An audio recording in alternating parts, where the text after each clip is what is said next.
ইমান নিজক কিয় ডিগ্ৰেড কৰে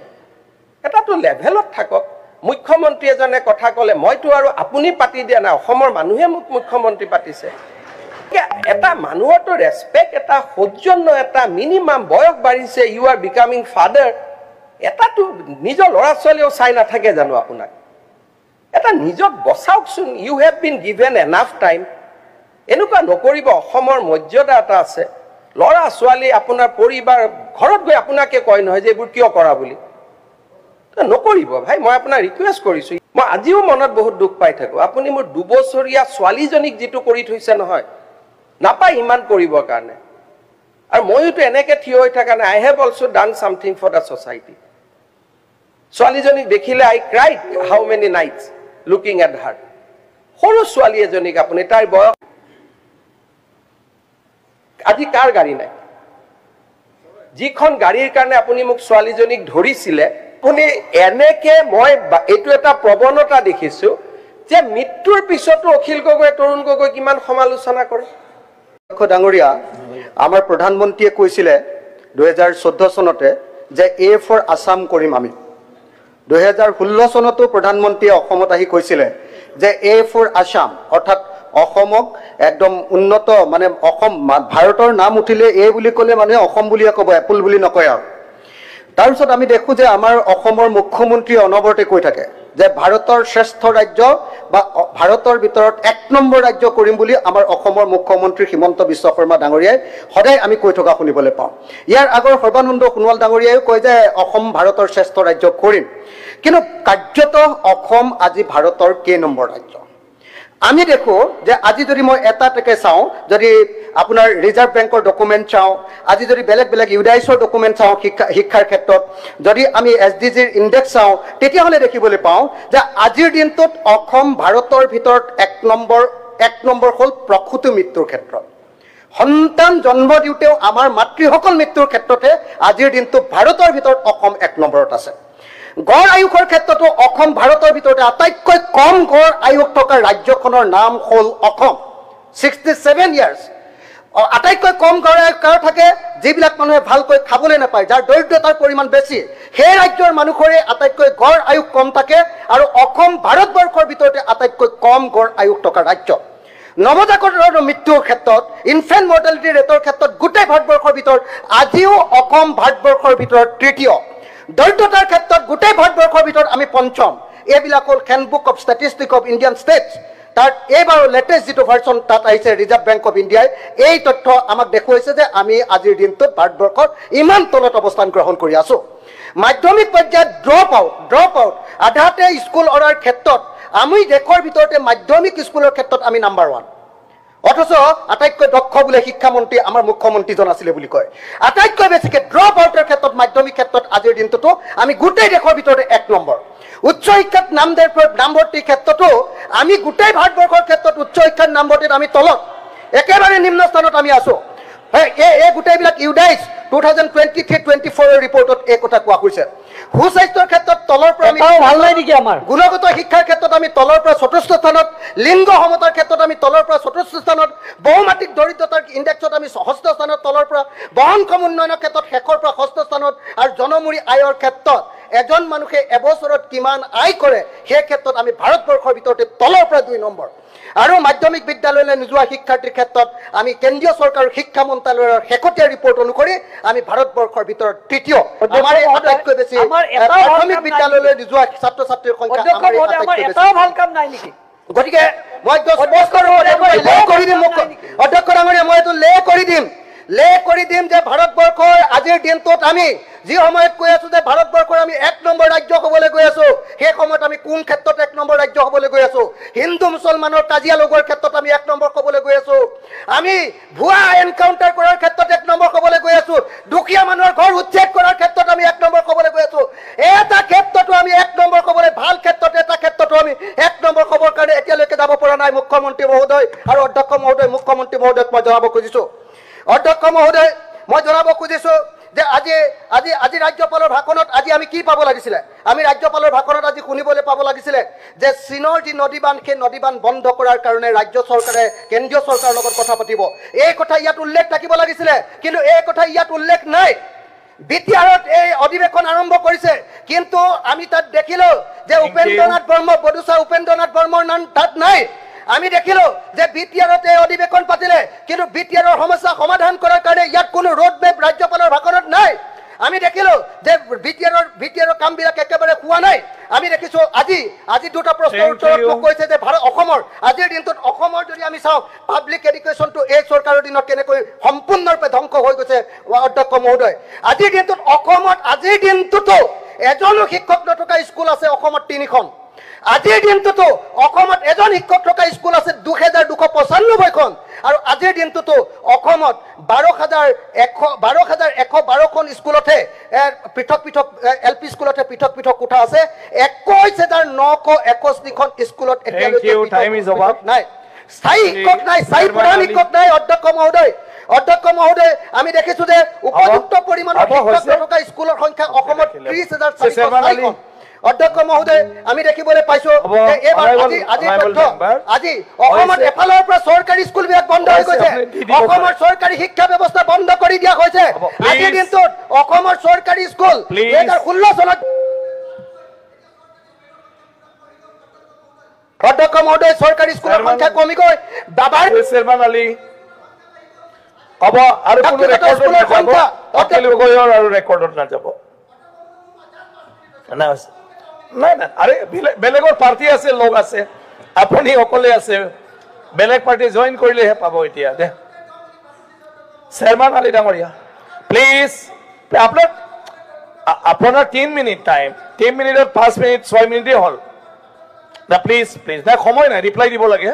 চেয়াৰমেন আলী ডাঙৰীয়া। নাই নাই প্লিজ নাই প্লিজ, হৈছে আপুনি লিখি দি দিয়ক। চেয়াৰমেন আলী নক'ব আপুনি, अब प्लीज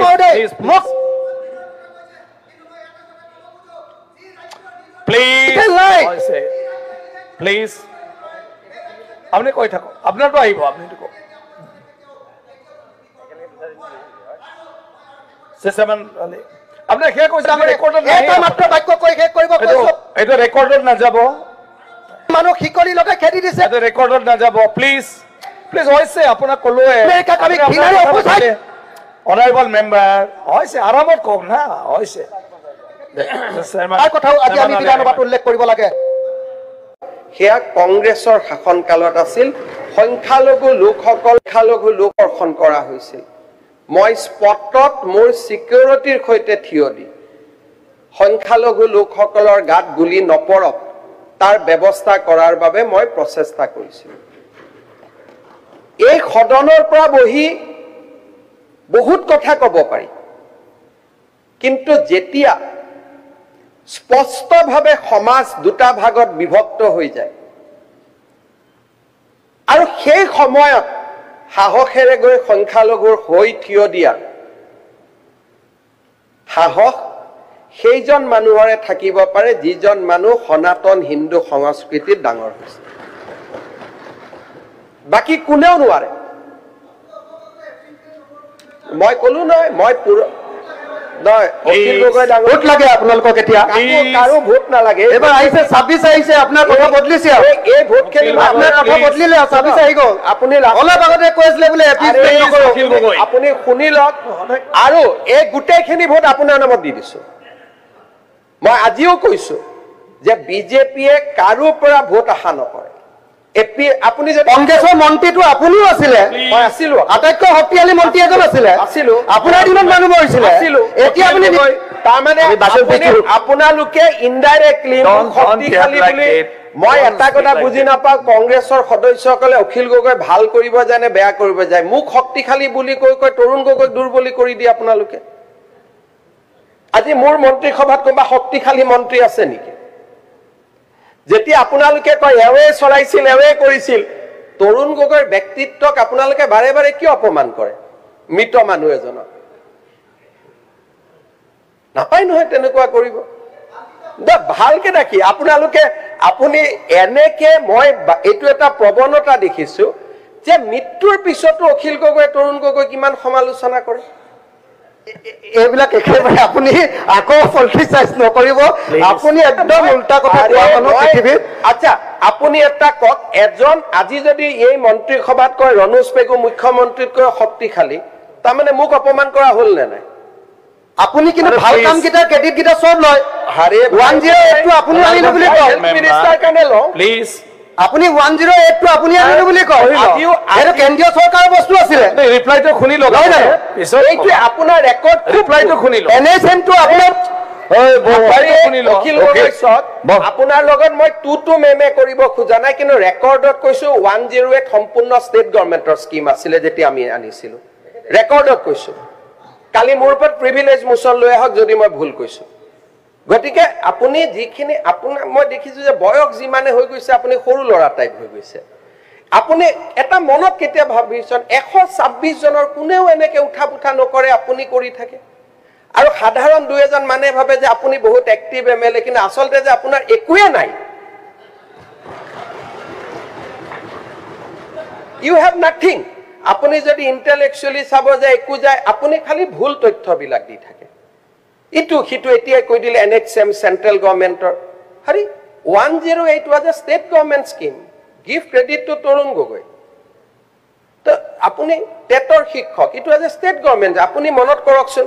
টেটত যেতিয়া শিক্ষক নিযুক্তি হৈছিল আপুনি লৰাবিলাকক গৈ কি কৈছিল এই তত 9 মাহৰ চাকৰি সব শেষ হৈ যাব কৈছিল না নাই ককচোন আপুনি যিমান এতিয়া হে কন্টেক্সুৱেল শিক্ষক এতিয়া কন্টেক্সুৱেলে হৈ আছে আপুনি কৰিব পৰা নাই এটো আপোনাৰ দিনত স্কুল কমিছে স্কুল বহা নাই চৰকাৰী স্কুল আপোনাৰ ঘৰত প্ৰাইভেট স্কুল হৈ গৈছে আপোনাৰ ঘৰৰ মানুহে প্ৰাইভেট স্কুল খুলিছে প্লিজ যেতিয়া কোনেও একো কৰিব নোৱাৰে যেতিয়া এজন মতা মানুহ খুব দুৰ্বল হয় তেতিয়া তেওঁ মাইকী মানুহক আক্ৰমণ কৰিব আৰম্ভ কৰে আপোনাৰ মই যদি কওঁ আপোনাৰ পৰিবাৰে বিবৰা কলেজত কেনেকৈ চাকৰি পাইছিল মইতো আজিলৈকে কোৱা নাই গতিকে কব লাগে চ্যালেঞ্জ এইটো সময়ত আপুনিও চ্যালেঞ্জ ঠিক আছে এই দিনাখন ইন্টাৰভিউত মই আপোনাক আগত কওঁ আপোনাৰ পৰিবাৰতকৈ চোকা ছোৱালীক পিছ পেলাই থৈ চাকৰি দিয়া হৈছিল পেপাৰত ওলাইছিল ৰেকৰ্ড আছে মই আজি চ্যালেঞ্জ ইজ একসেপ্টেড আন্দোলনকাৰী চেণ্ডেল পিন্ধা আন্দোলনকাৰী মানুহ এজনে যেতিয়া চানমাৰিত মাটি কিনে সেই প্ৰশ্নৰ উত্তৰ কোনে দিব কক বিপ্লৱ আপোনাতকে মোৰ শ্ৰীমতীয়ে বেছি দৰমহা পায় কৈ আছো আপোনাতকে মোৰ শ্ৰীমতীয়ে বেছি দৰমহা পায় আপোনাৰ অকল পলিটিক্সৰ পৰা যিমান পাৰ্টি অসমত হৈছে অসমত কোনো মানুহ হোৱা নাই আপুনি যিমানে মোক গালি পাৰিব অখিল ভাই শুনক অখিল গগৈ ডাঙৰীয়া এইটো ভগৱানে বিচাৰ কৰিব বিপ্লৱ শৰ্মা কমিটিত মোৰ নাম নাই আপোনাৰ নাম আছে মাননীয় অধ্যক্ষ মহোদয় মই লিষ্টখন আপুনি এপিএসসি লিষ্টখন আপুনি দিয়ে আপোনাৰ নাম নাই কথাখিনি স্যাৰ ভাল লাইনত হ'ব লাগে এপিএসসি কেলেংকাৰীত আপুনি জড়িত কিন্তু আপোনাৰ নাম নাই সম্পূৰ্ণ নহয় স্যাৰ কমিটিখনৰ যিমানটা ডিফামেশন কেছ হৈছে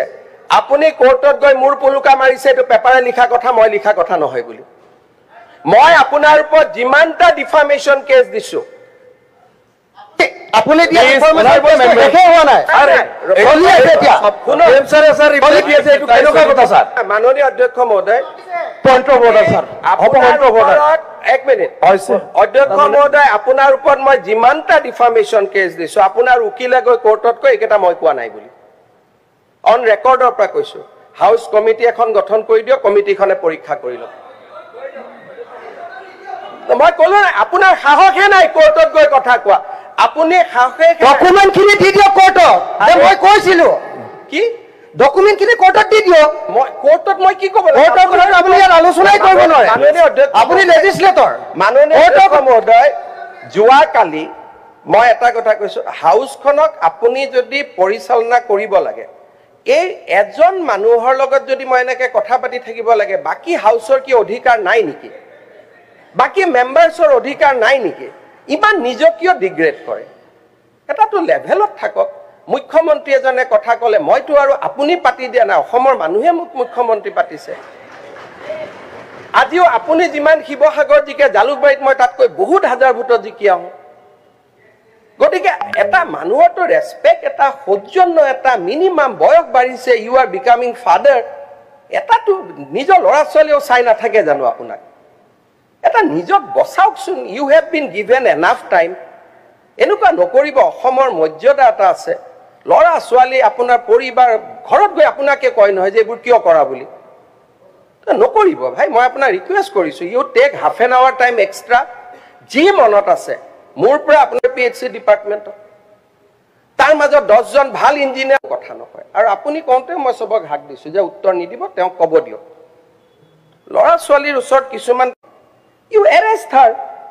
কিবা যদি ভুল কৰিছে, কাৰোতো সাহস হোৱা নাই আজিলৈকে কোৰ্টত গৈ কেছ এটা কৰা যে চি ইজ ডুইং ইলিগেল। এজনী মানুহক কিমান কৰে? 2009ত আপুনি মোৰ জন্মৰ বাচ্চাটো, মই আজিও মনত বহুত দুখ পাই থাকোঁ, আপুনি মোৰ 2 বছৰীয়া ছোৱালীজনীক যিটো কৰি থৈছে নহয়, নাপায় ইমান কৰিবৰ কাৰণে। আৰু ময়োতো এনেকে থিয় হৈ থকা নাই, I have also done something for the society. ছোৱালীজনীক দেখিলে I cried how many nights looking at her. সৰু ছোৱালী এজনীক আপুনি, তাইৰ বয়স, আজি কাৰ গাড়ী নাই? যিখন গাড়ীৰ কাৰণে আপুনি মোক ছোৱালীজনীক ধৰিছিলে, সোনকালতে সংভাগত বিভক্ত হৈ যায়। আৰু সেই সময়ত সাহসেৰে গৈ সংখ্যালঘুৰ হৈ থিয় দিয়াৰ সাহস সেইজন মানুহৰে থাকিব পাৰে যিজন মানুহ সনাতন হিন্দু সংস্কৃতিত ডাঙৰ হৈছে, বাকী কোনেও নোৱাৰে। মই কলো নহয়, মই ভোট লাগে আপোনালোকক, এতিয়া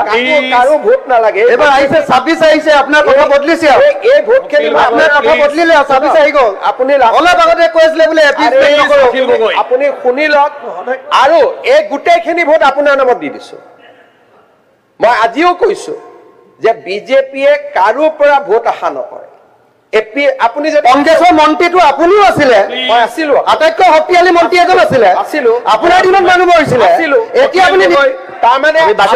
আপোনালোকে ইনডাইৰেক্টলি শক্তিশালী বুলি, মই এটা কথা বুজি নাপাওঁ, কংগ্ৰেছৰ সদস্যসকলে অখিল গগৈ ভাল কৰিব যায় নে বেয়া কৰিব যায়, মোক শক্তিশালী বুলি কৈ কৈ তৰুণ গগৈক দুৰ্বলী কৰি দিয়ে আপোনালোকে। আজি মোৰ মন্ত্ৰীসভাত কোনোবা শক্তিশালী মন্ত্ৰী আছে নেকি? যেতিয়া আপোনালোকে কয় এৱে চলাইছিল, এৱে কৰিছিল, তৰুণ গগৈৰ ব্যক্তিত্বক আপোনালোকে বাৰে বাৰে কিয় অপমান কৰে? মৃত মানুহ এজনক নাপায় নহয় তেনেকুৱা কৰিব। ভালকে দেখি আপোনালোকে, আপুনি এনেকে, মই এইটো এটা প্ৰৱণতা দেখিছো যে মৃত্যুৰ পিছতো অখিল গগৈ তৰুণ গগৈ কিমান সমালোচনা কৰে। এইবিলাক একেবাৰে আপুনি আকৌ পলিটিচাইজ নকৰিব, আপুনি একদম উল্টা কথা কোৱা মানুহ। Assam Focus.